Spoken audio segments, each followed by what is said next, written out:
Apocalypse is a strange word. It comes from the Greek and translates roughly to revelation, or an unveiling of things not previously known. When things fall apart, we tend to find out how they work. As children, we break things to learn how to put them back together again. When the world falls apart, we come to new revelations about what made the world worth living in to begin with. If the Covid-19 apocalypse has taught us anything, it's that our world is made up of a complicated, interconnected web of human relationships, and it is these relationships that make life worth living. We fear the spread of the virus, but what we should really fear is an opposite hypothetical reality, a reality where isolated individuals would never get sick because they lacked any real human connection to begin with. This is the reality that Silicon Valley has sought for a long time now. In pursuing the attention economy, big tech companies have aimed at getting all of our attention at all times. Today they have achieved their objective. People are trapped indoors, at home, on their devices with nowhere to go. Human connection is down, and revenues are skyrocketing. How hollow their achievement seems. If this is the utopia Silicon Valley dreamed of, it is the worst utopia of all time. Replacing human connection with technology has never felt so nakedly negative. Everywhere people are realizing that the tools and apps that we rely on are not enough. We crave real connection. We crave reality. The tech companies may have our attention, but for now at least, they do not have our souls. A famous philosopher once said that there are two types of apocalypse. In the first type, humanity dies off by a natural or man-made disaster.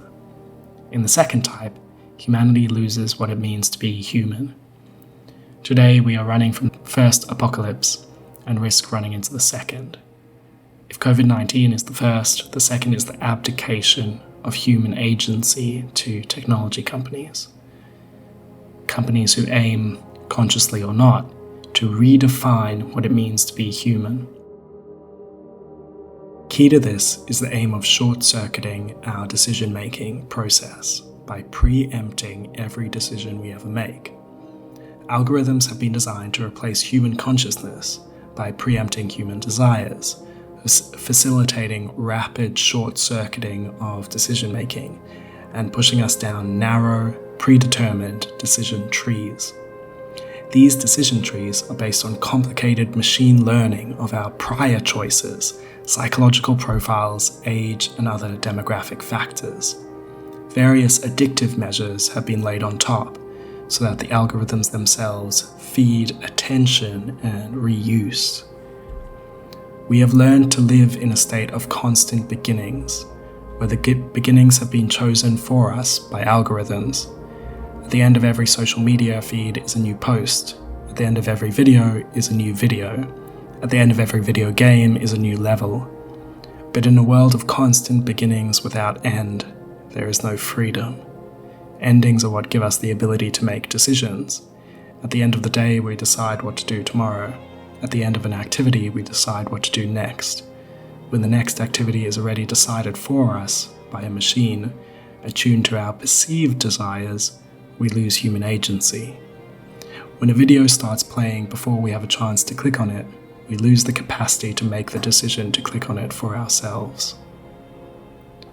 Traditionally, we defined humanity in biblical terms as free will. We can be good or bad, but what makes us human is the ability to decide. When we allow machines to make all of our decisions, we not only fall into moral ambiguity, we divorce ourselves from the concept of morality altogether to become something other than human. We begin to follow predetermined paths created by algorithms that have no allegiance to human goals or dreams. Instead, the algorithms are designed to maximize profit. The tech companies want our attention not to help us flourish, but to secure advertising revenue. The videos recommended to you are designed to keep you watching rather than helping you learn something new, expand yourself, or challenge your negative attributes. The same can be said about your social media feeds, which are carefully curated to avoid frustration or challenging contrary opinions, the exact opinions which we encounter daily in the real world. The core thing we give up online today by relying solely on technology is the capacity to browse without interruption, to make decisions based on accidentally stumbling onto something. The difference between a video store and Netflix is that the video store allows you to bump into a horror movie when you hate horror movies. Many will object to me here by saying that the tech companies cannot take away our freedom at all. They cannot force us to make any decisions. Humans have free will at all times, regardless of how much pressure is placed upon them. We can simply walk away from a device or switch it off. Some take this further by claiming that technology addiction itself is a myth, that we are not addicted at all but simply have low willpower. This is a relatively common belief, but it is fatally flawed for one reason. The tech companies know too much.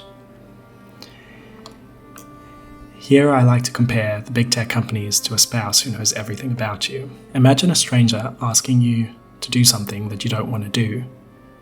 Now imagine your spouse asking you to do the same thing while manipulating you in just the right way, with just the right information, poking just the right buttons in just the right order for just the right effect. The classic argument that we have nothing to hide from big tech companies is a red herring. You have nothing to hide from a manipulative spouse either. Instead, what you risk by giving them information about you is a loss of free will precisely because the person or company knows so much about you. The more data we give up, the more we open ourselves up to manipulation and control. The alarming part of this is that intelligence and critical thinking can't protect you. I have met gifted students at Oxford University who are just as vulnerable and consequently terrified of the controlling influence of big tech software. They speak of going down YouTube rabbit holes, where a click on one conspiracy video results in an endless torrent of similar conspiracies, until you begin to lose a sense of reality. But even in everyday terms, tech companies are forcing us into a narrow specialization in our private lives, where a person who likes bicycles will only see articles, videos, and news about bicycles in a world that, by and large, has nothing to do with bicycles.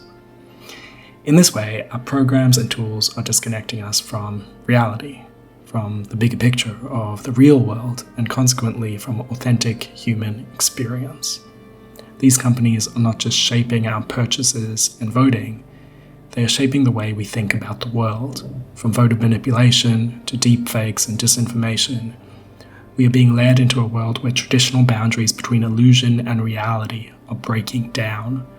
We are allowing decisions to be made for us about even the most personal aspect of our lives, from who we date to how we spend our time.